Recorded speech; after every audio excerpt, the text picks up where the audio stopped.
mbokki internet yi di leen nuyu bu baax di leen jaar di leen bëggee ñi siiw si Kewel Info du nuyu ki fa di nekk ki fa aada yëpp du nuyu sama sëriñ notre responsable moral bu daaytu Moustarchidine wal Moustarchidaty muy Seydi Mouhamadou Moustapha Sy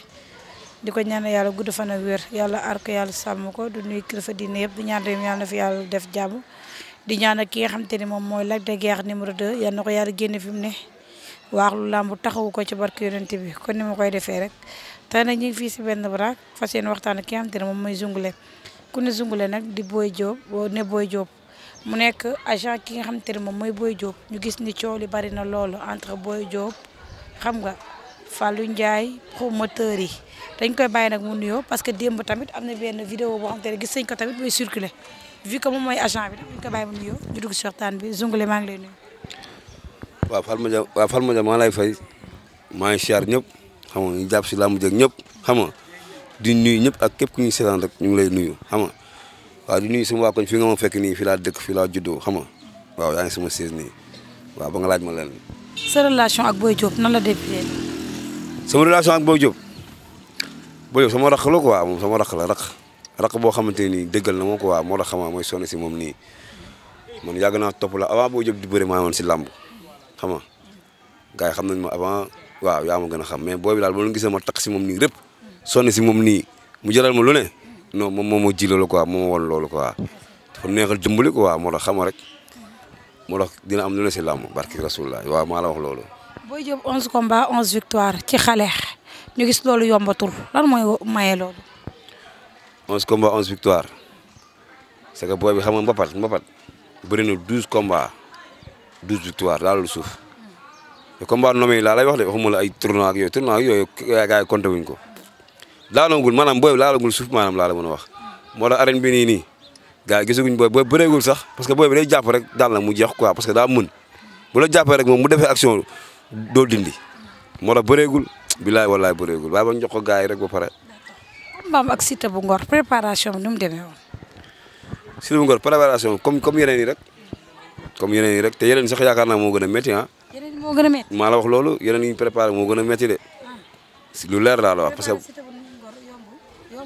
non yomb na parce que xam nga la moo taxoon booy bi fi mu teg làmb moo dul foofu quoi pour moom làmb gàllaaj la quoi moom bu Siteu bu Ngor mystique te avant loolu saa Touba génnoon na xam nga naan Siteu bu Ngor bi ñuy bëre xaw ma caaturo xaw ma maa ko def lii maa ko def laa maa ko liggéey yooyu noonu ñu bàyyi nga xel sax Diop da ma xamal la dara ànd nañ fu ne ma ak moom Mara bu ne ànd nañ fa Diop de musul dem si Mara ne ko defal ma diw lii wala liggéeyal ma lii wala kii diw lii la tudd xam nga lu muy wax Mara aaral ma sama bopp bu ma kenn def dara bu ma kenn téye bu ma kenn yàqal moom loolu lay def si Mara de. mais combat bi dégg nañ Siteu bu Ngor ne moom moo ko moomoon waaye waa làmb ko daan. xam nga Siteu bu Ngor fu mu taxaw si signature ak ay yooyu noonu mi ngi wax ay lu mën a am sama loxo la ñuy yëkkati loolu boo ko déggee dañ ko dee loolu luñ ko dee la quoi mais gis nga mbër da ngay dem nga entraîné gis nga tey jii exemple boo indee galaaj sa morom indi galaaj ne ngeen nekk 50-50 léegi lan moo koy motali lan moo gagné combat bi du entraînement moo tax mbër da nga war a entraîné def ko pay jàng bëri boo ko mënul muy 2 nga am fit su kii galaaj nii nga def ko 4e waaw loolu laay conseillé booy yi ndaw ndawaan yi di bëri si làmb ji. combat bi li ko gën a daaneel mooy Diop de laaloo la diwoo nee na moo tax fu mu jàpp rek mu di tax déglu nga loolu. si du dafa xaw a neexaale quoi moom c'est que sunguf boobu sunguf vert boobu noonu kii ñu diw ko noonu si géew gi mais moom bu nee Diop de laaloo diwoo mais da ngeen naan ko fan la laalo bi tax moom laalul Diop de moo tuy loxo bi.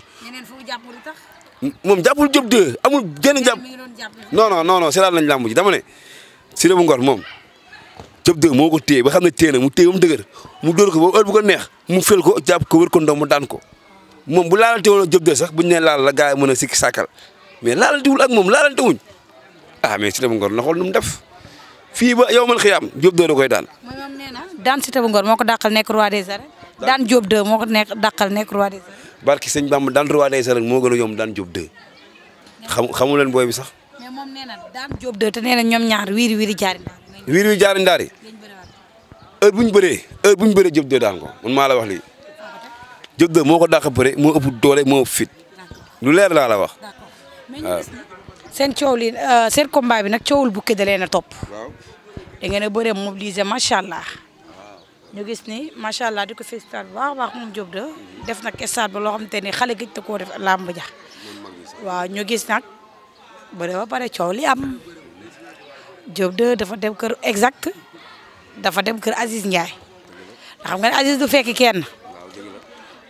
Aziz fu mu toog lay toog bàyyi fu mu toog lay toog gars yi ñoo koy fekk ji ñoo koy seeti Diop 2 dafa dem kër Aziz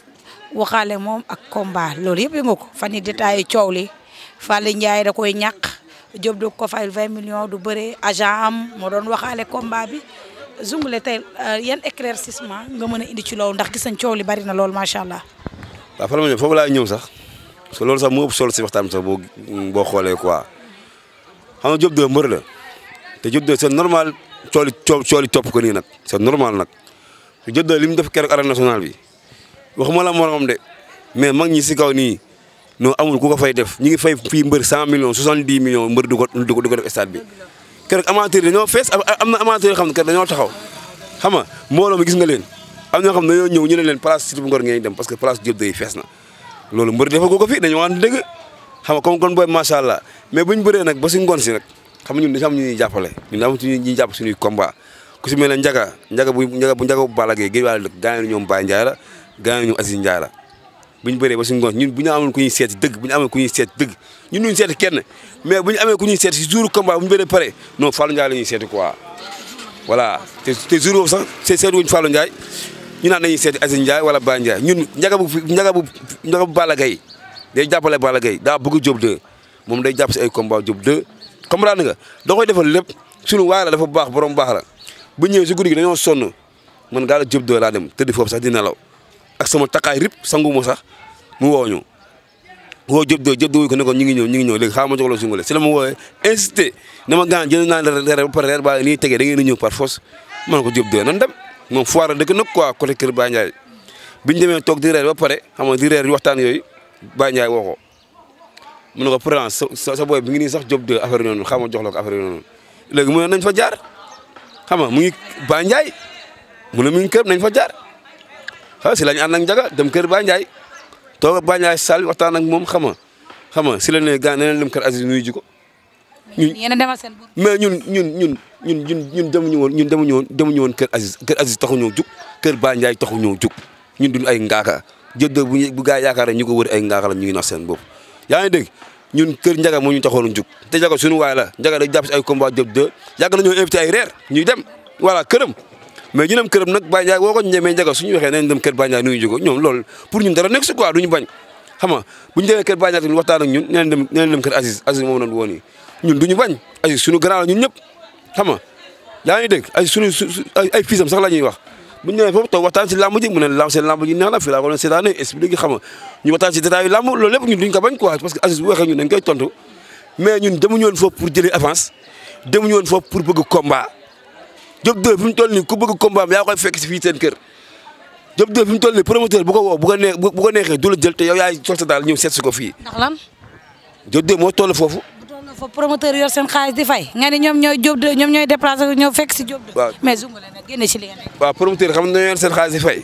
mais promoteur yi am na mbër yoo xamante ni ñoo jiitu Diop 2 si làmb ji amaguñ ay défaite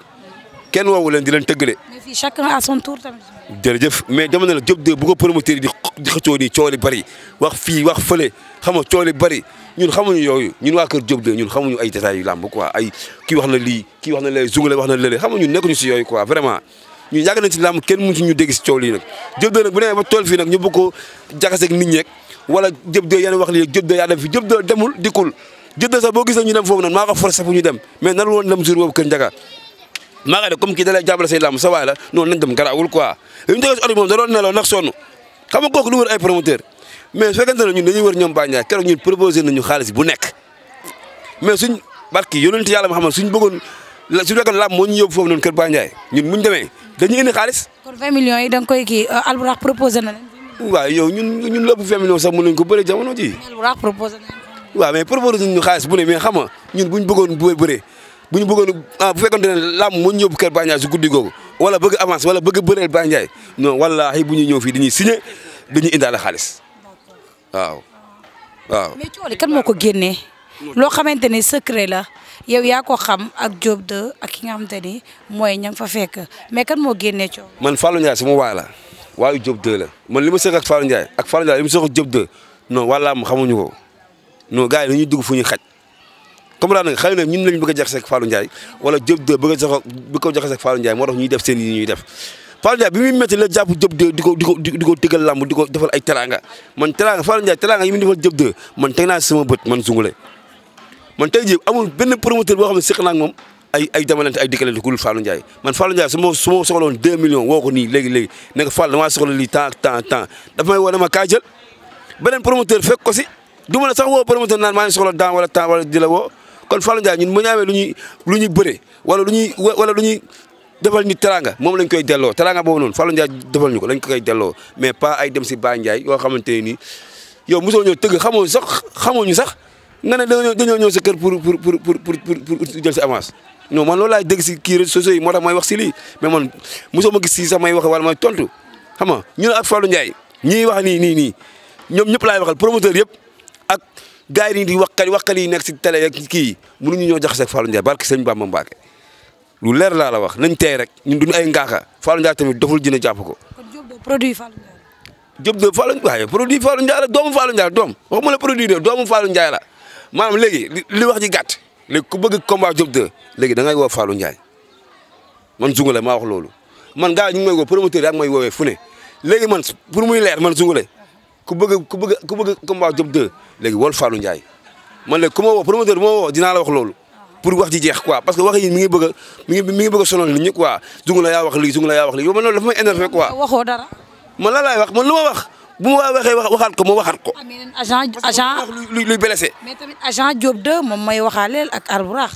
agent mooy waxaale ak Albourakh. waaw dégg nañ ko plateau Pencum Lamb. plateau Pencum Lamb ñu wax lan. seetaan nga lool. non si dëgg xamul li nga wax yow de. agent Diop 2 ki yor Diop 2 moom may waxaale waa Albourakh. ñooy waxaale waa Albourakh mais ana xaalis bi kon waxaale lañ ñoom bu jubóo ana xaalis bi